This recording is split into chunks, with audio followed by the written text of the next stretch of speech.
30 years for nothing. In the mid-1980 seconds, a young black man was walking home when his life was torn apart. Police arrested him for a violent crime he had never even heard of.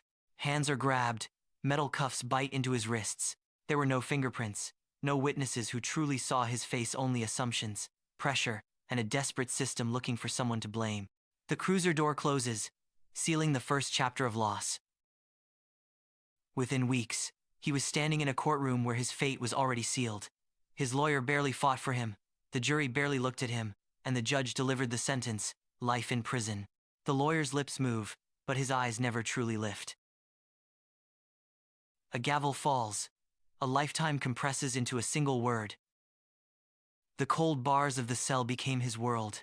Days blurred into nights, and nights dragged into endless years. He marked time by what he lost. He missed his mother's funeral, the one woman who had always believed in him.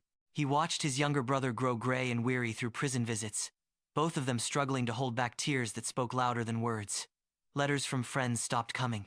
The world outside moved on, but he was trapped in the same space, clinging to a fragile thread of hope that someday someone would listen. 30 years later, science did what the system refused to do. A forgotten piece of evidence was tested with new DNA technology, and the truth was undeniable. He had never committed the crime. After decades of silence, the doors finally opened.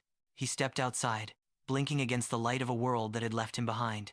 Cars drove themselves, people spoke into small glowing screens, and faces he remembered were now lined with age. His brother, once the boy he protected, was now an old man, standing at the gate with tears streaming down his face. Freedom should have felt like a gift, but it tasted bitter. His youth was gone, his mother was gone, 30 years stolen for nothing. He stood in the open air, breathing it in like a stranger, and whispered the only question his heart could form: who gives me back my life?